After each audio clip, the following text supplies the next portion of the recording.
Meus queridos irmãos da Fraternidade Espírita Paulo de Tarso, é com muita alegria que mais uma vez nos apresentamos para realizarmos o estudo evangélico e doutrinário da noite.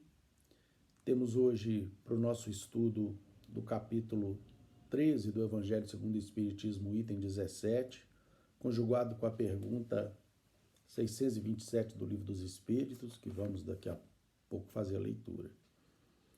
O tema que falaremos hoje é o tema da piedade, uma belíssima mensagem do nosso irmão Miguel.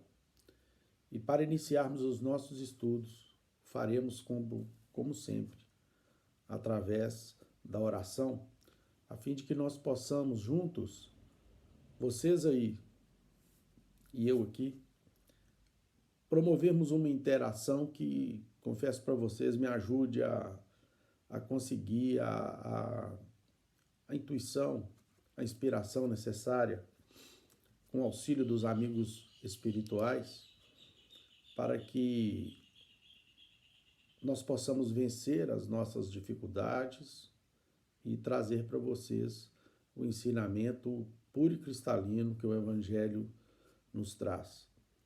O explicador de Evangelho espírita, como nos fala Emmanuel, ele precisa ter a preocupação única e exclusiva de não comprometer a mensagem pura e cristalina do Evangelho de Jesus. A questão de falar bem, de falar com brilho, de falar de maneira a empolgar ou emocionar as criaturas é uma outra questão. É algo que muito poucos têm essa possibilidade. E especialmente aqueles que vivenciam de maneira plena aquilo que explicam, aquilo que pregam, que não é nosso caso ainda. Mas nós procuramos fazer o necessário. Nós procuramos fazer aquilo que se consiste em nosso dever, em nossa obrigação. E o fazemos com muito gosto e com muito preparo. Então elevamos os pensamentos a Jesus, rogando ao Mestre que nos ampare e que nos abençoe a todos. Que possibilite que o nosso encontro dessa noite possa ser dadivoso e frutuoso. E que o seu Evangelho, ensinado aos seus discípulos e reproduzido ao longo dos séculos por aqueles que o sucederam, e recepcionado pelo nosso querido irmão maior, Allan Kardec, que capitaneando uma pleide de espíritos evoluídos, pertencentes à falange da verdade, iluminaram ainda mais o Evangelho de Jesus, explicando para todos nós. Ave Maria, cheia sois de graças, o Senhor é convosco. Bendita sois entre os anjos, bendito é o vosso amado Filho Jesus. Santa Maria, Mãe de Jesus, rogai a Deus por nós, filhos pecadores, hoje, agora e sempre, que assim seja.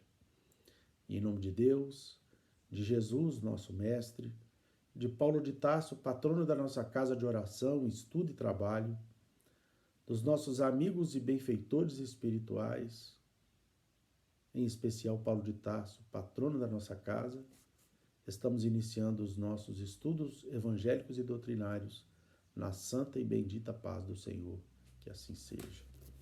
Meus irmãos, sem mais delongas, e desejando que todos se encontrem com muita saúde em seus lares, nós passaremos a leitura aqui do item 17 do capítulo 13, que fala da piedade. A piedade é a virtude que mais vos aproxima dos anjos. É a irmã da caridade que vos conduz a Deus. Ah, deixai que o vosso coração se enterneça ante o espetáculo das misérias e dos sofrimentos dos vossos semelhantes. Vossas lágrimas são um bálsamo que lhes derramais nas feridas, e quando, por bondosa simpatia, chegais a lhes proporcionar a esperança e a resignação, que encanto não experimentais. Tem um certo amargor, é certo, esse encanto, porque nasce ao lado da desgraça. Mas não tendo o sabor acre dos gozos mundanos, também não traz as pungentes decepções do vazio que esses últimos deixam após si. Envolve-o penetrante suavidade que enche de júbilo a alma. A piedade bem sentida é amor. Amor é devotamento. Devotamento é o esquecimento de si mesmo, e esse esquecimento, essa abnegação em favor dos desgraçados, é a virtude por excelência, a que em toda a sua vida praticou o divino Messias e ensinou na sua doutrina tão santa e tão sublime.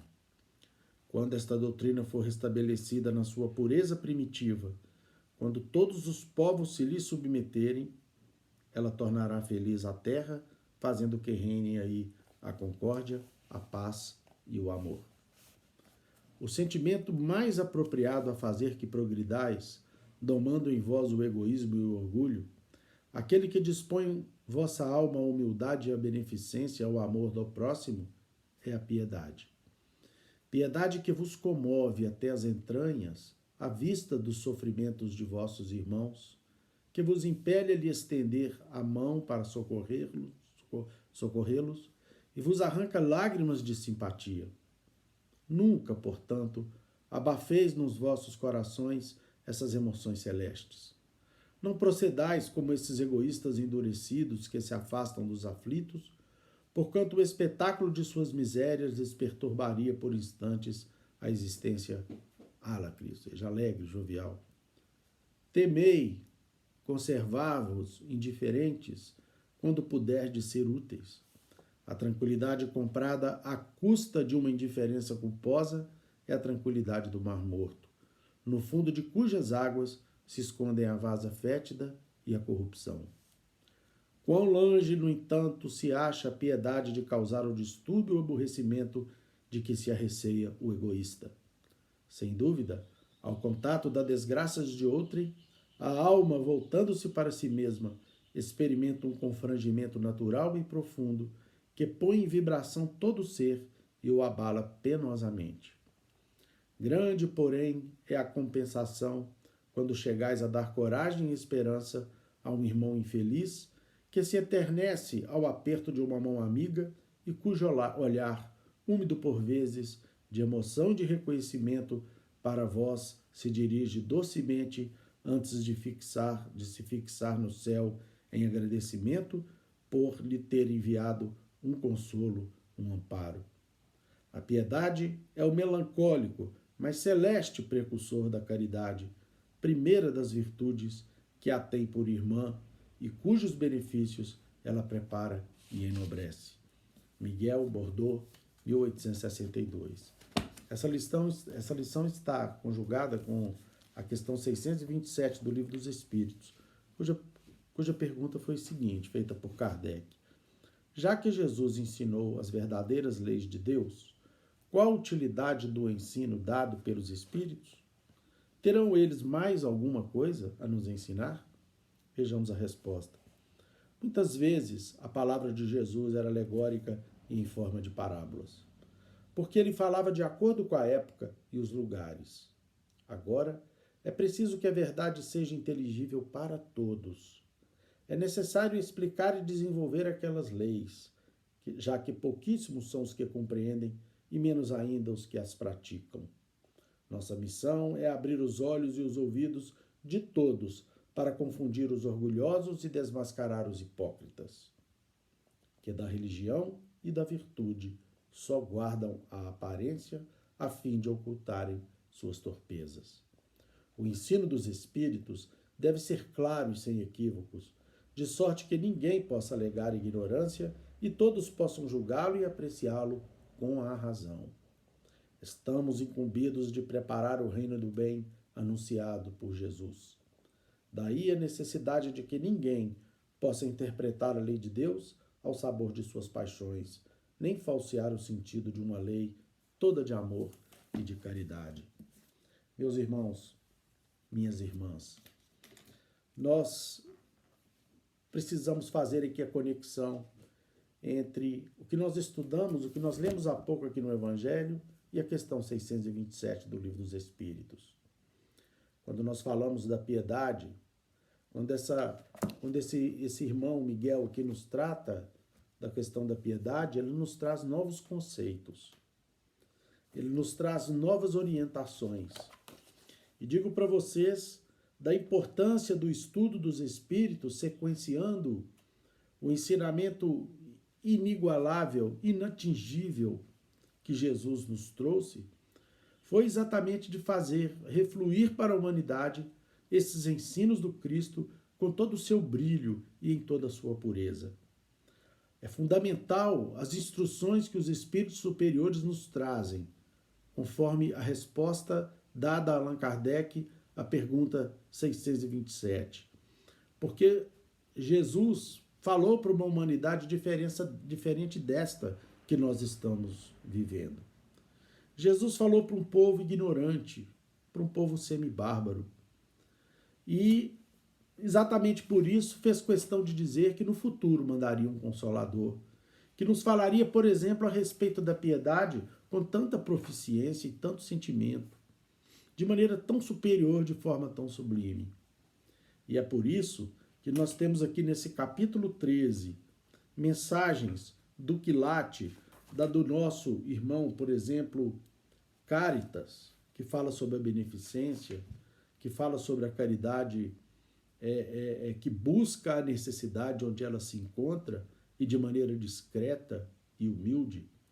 Nós temos a mensagem a respeito da caridade material e da caridade moral que nos foi trazida pela nossa querida irmã Rosália, numa mensagem em Paris, no ano de 1860, e que nos mostra que uma não obstaculiza a outra, que as duas devem ser feitas como algo absolutamente necessário, como respirar.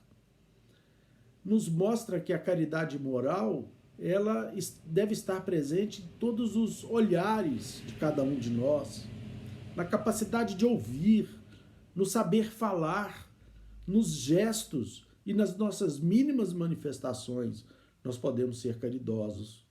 E ela nos mostra que todos nós podemos multiplicar alegrias para os nossos semelhantes a partir da nossa vida, amando o nosso próximo como nós amamos a nós mesmos. E nós temos muito amor por nós mesmos. Nós temos excessivo amor por nós mesmos. E é preciso dedicar um pouco disso tudo para que ele não se transforme em egoísmo. É preciso multiplicar esse amor que nós temos em relação às nossas vidas para os nossos familiares. Opa, já consegui amar o meu familiar, que bom, vamos dar o passo seguinte, vamos amar agora o meu vizinho, os nossos vizinhos. Puxa vida, já respeitamos os nossos vizinhos, já temos para com eles atitudes bondosas, de compreensão e boa convivência. Vamos então amar aqueles que nos batem as portas. E nesses tempos, então, como os nossos irmãos estão batendo as nossas portas? Já consigo ser piedoso para com eles. Já consigo dar-lhes um pão com o coração tremendo de alegria e de felicidade por lhes proporcionar aquele pão, aquela roupa, aquele agasalho, aquele sapato. Já consigo fazer isto com uma conversa, ainda que rápida, com um diálogo, ainda que com poucas palavras, mas feito com carinho e com devoção. Então agora vamos para o outro passo. Vamos amar aqueles que não gostam de nós, aqueles que nos desafiam, aqueles que não coadunam com os nossos pensamentos, com as nossas ideias. E aí nós vamos descobrir que esse sentimento de piedade, que o nosso irmão Miguel fala, que é primo da caridade, nos fez caminhar muito. Colocou o nosso coração em condições de sermos caridosos, bondosos para com todos.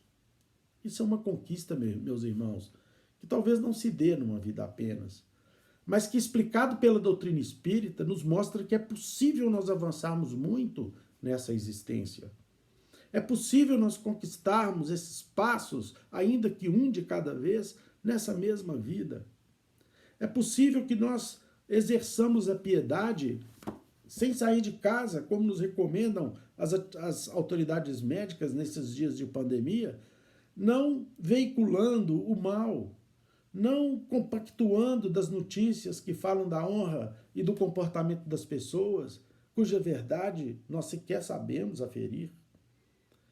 É possível nós sermos criaturas caridosas nesses tempos difíceis de reclusão social, transferindo para os nossos irmãos em humanidade as nossas orações, em que a gente, do fundo do coração, pede a Jesus para que ele cure a humanidade desses males que a humanidade está passando por força e consequência de sua própria improvidência.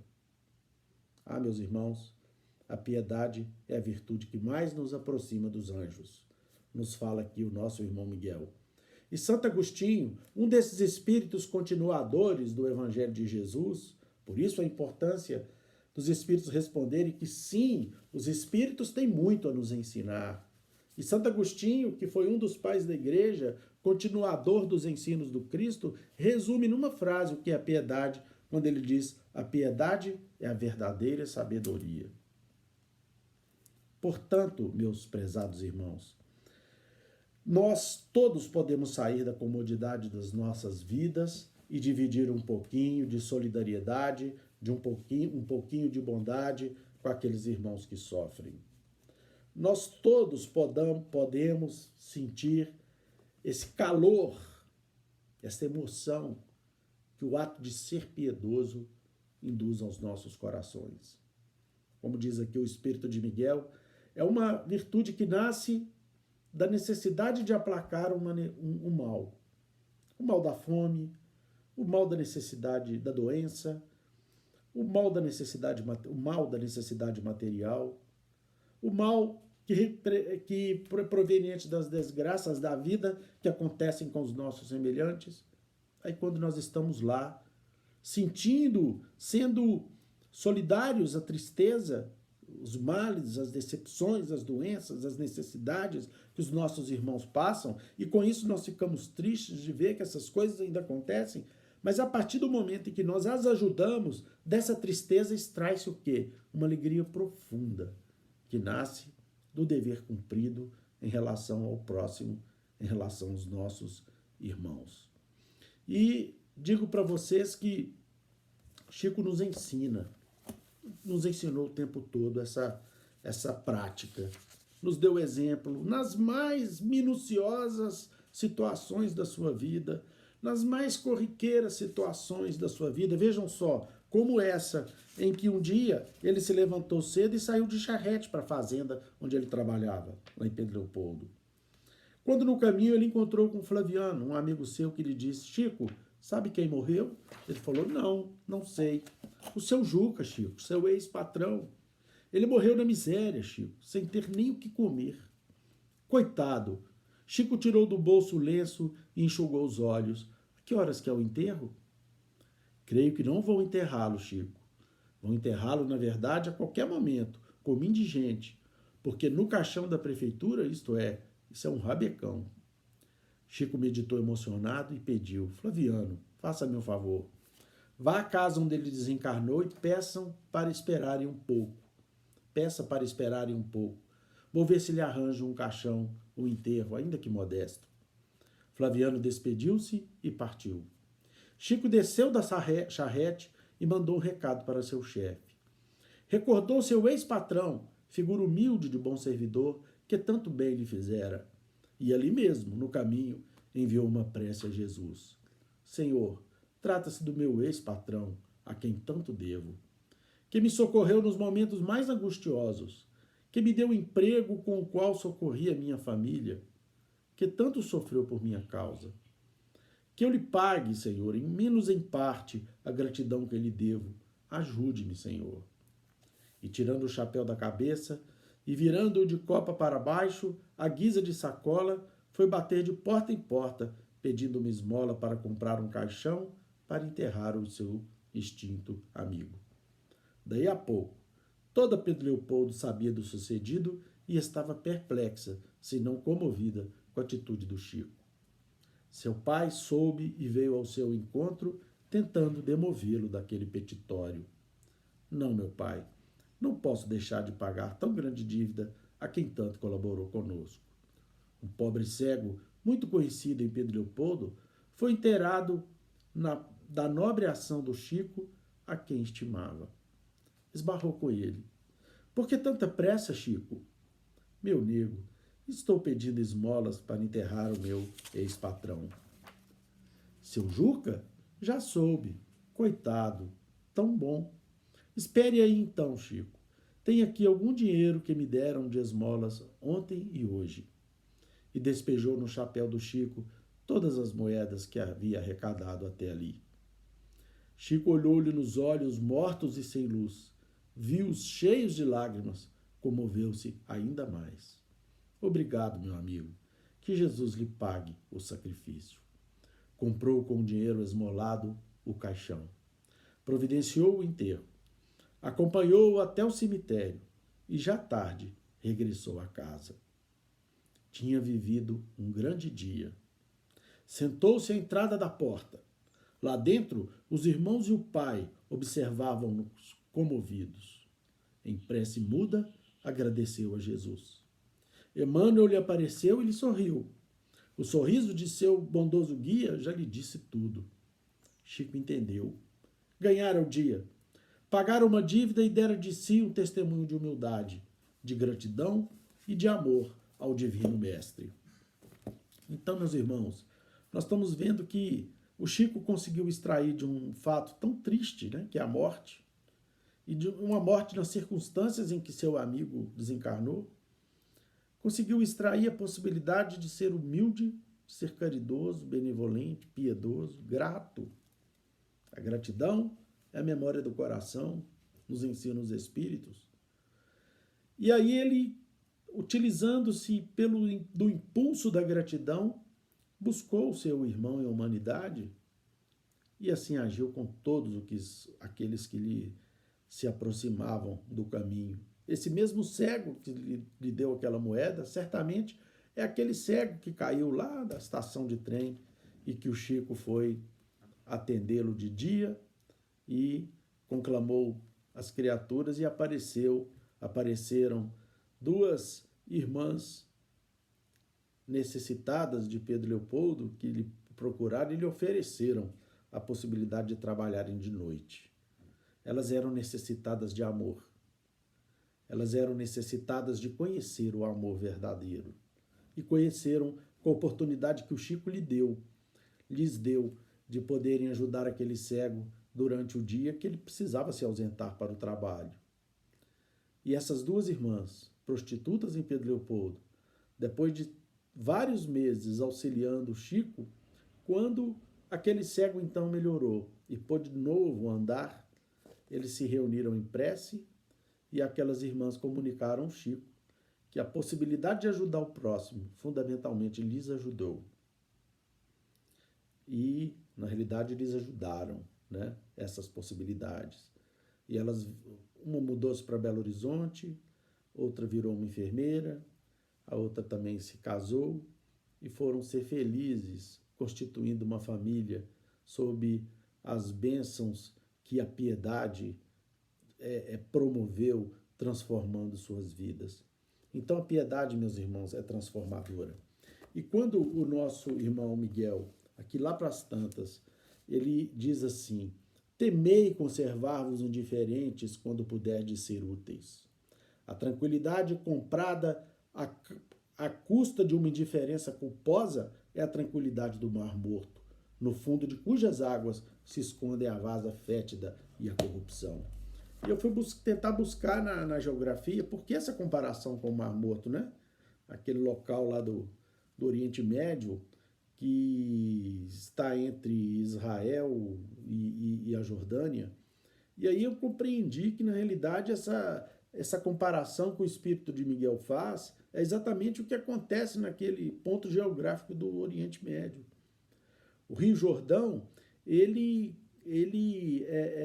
troca solidariedade com o Mar da Galileia e recebe do Mar da Galileia parte das águas que caem da colina de Golã. Então o Rio Jordão, que nasce nas montanhas de Hebron, junto com o Mar da Galileia, por onde ele passa, e dele recebe as águas que vêm do degelo de Golã, ele continua por 200 quilômetros o seu curso e logo em seguida ele deságua no Mar Morto. E aí não acontece mais nada. O Mar Morto recebe o Rio Jordão e não compartilha da mesma forma que o Mar da Galileia as águas que ele recebe, fazendo com que a estagnação lhe torne o ambiente pútrido, um ambiente sujo, e por isso tem o nome, inclusive, do Mar Morto, em cujo fundo as águas de suas águas estão lá a vasa fétida. Portanto, a comodidade do Mar Morto precisa ser refletida por nós. Não é fácil nós sairmos de nossas casas para podermos amparar o nosso próximo. Como nos faz falta, graças a Deus, já sentimos assim, a vinda no solar, ou as nossas idas no solar. Como fazem falta as nossas confraternizações, o nosso desejo de auxiliar o nosso semelhante, de abraçar a vocês todos, né? E também nos sentirmos abraçados por todos vocês. Como nos faz falta a comunhão com os espíritos de amigos que já partiram para o mundo espiritual e que estão hoje no solar, nos ajudando, do ponto de vista espiritual, a desenvolver as nossas atividades, inclusive de pregação evangélica. Como nos faz falta essas horas alegres e abençoadas que passamos em nossa casa de oração, estudo e trabalho e desenvolvemos juntos as nossas habilidades, ainda que poucas, mas já dispostas a nos abençoarmos uns aos outros. Como nos soa feliz quando encontramos os nossos irmãos na única atividade que ainda está, do ponto de vista aqui da Terra, em andamento na fraternidade, que é a distribuição das cestas básicas, porque a fome não pode sequer esperar a pandemia. Então o solar não interrompeu, pelo contrário, melhorou as cestas ao longo desse tempo. Como nos emociona ver os nossos irmãos queridos nos abraçarem, ainda que à distância, com seus olhares, e nos dizerem assim: que saudade que eu estou das palestras do sábado, que saudade que eu estou das reuniões, que saudade que eu estou do convívio com os irmãos e irmãs que fazem parte da fraternidade, que vontade de tomar a sopa do solar, que vontade de participar das escolas de evangelho, da mocidade, que vontade que estou de encontrar as minhas amigas e os meus amigos aqui nessa casa abençoada. Então, meus irmãos, é esse sentimento de piedade que nos aproxima dos anjos. É essa capacidade de não sermos mais inertes, que nos tira de casa e que nos faz não mais nos conservarmos indiferentes quando nós podemos ser úteis. Como é compensador podermos minorar o sofrimento do nosso próximo. Quantas orações têm subido aos céus para todos aqueles que se preocupem em ajudar o seu semelhante com amor e com carinho. Por isso, é preciso que nós lembremos aí da parábola do bom samaritano. Esse é o exemplo de serviço ao próximo que Jesus mais fez questão de enfatizar. Amar aquele próximo que nós não conhecemos.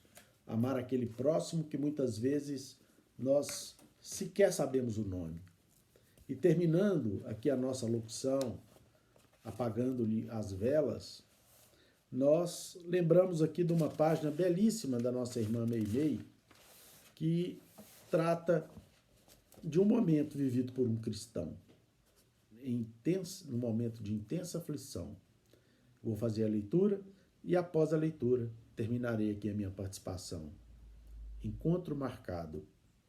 Quando a aflição lhe bateu à porta, o discípulo tomou as notícias do Senhor e leu-lhe a promessa divina. Estarei convosco até ao fim dos séculos. Acendeu-lhe a esperança no fundo da alma. E certa manhã partiu à procura do mestre, à feição de uma corça transviada no deserto, quando suspira pela fonte de águas vivas. Entrou num templo, repleto de luzes faiscantes, onde se venerava a memória do Senhor. Todavia, não obstante sentir que a fé lhe brilhava entre cânticos reverentes e flores devotas, não encontrou ali o divino amigo. Buscou nos vastos recintos onde se lhe pronunciava o nome com inflexão de supremo respeito. Contudo, apesar de surpreender-lhe o ensinamento puro no verbo daqueles que carregavam dourados livros, ali também não lhe anotou a presença. Na jornada exaustiva gastou as horas. Em vão, atravessou portas e colunas, altares e jardins. Descia gelada a noite, quando escutou os gemidos de uma criança doente, abandonada à sarjeta. Ajoelhando-se, asilou-a amorosamente na concha dos próprios braços. Ao levantar os olhos, viu Jesus diante dele e, fremente, bradou: Mestre, mestre! O excelso benfeitor afagou-lhe a cabeça cansada como quem lhe expungia toda a chaga de angústia e falou compassivo: Realmente, filho meu, estarei com todos e em toda parte até o fim dos séculos. No entanto, moro no coração da caridade, em cuja luz tenho um encontro marcado com todos os aprendizes do bem eterno. Em vão tentou o discípulo reter o Senhor de encontro ao próprio peito. Através da neblina espessa das lágrimas a lhe inundarem o rosto mudo, reparou que a celeste visão se diluía no anilado fulgor do céu vespertino. Mas na acústica do próprio ser ressoavam para ele agora as palavras inesquecíveis: Toda vez que amparardes a um desses pequeninos, por amor do meu nome, é a mim que o fazeis. Meus irmãos, muito obrigado pela oitiva e que Jesus abençoe a vida de cada um de vocês. Uma boa noite. Passamos agora a palavra para o nosso querido sobrinho, irmão em doutrina André Soares, que vai dar continuidade aos ensinos dessa noite.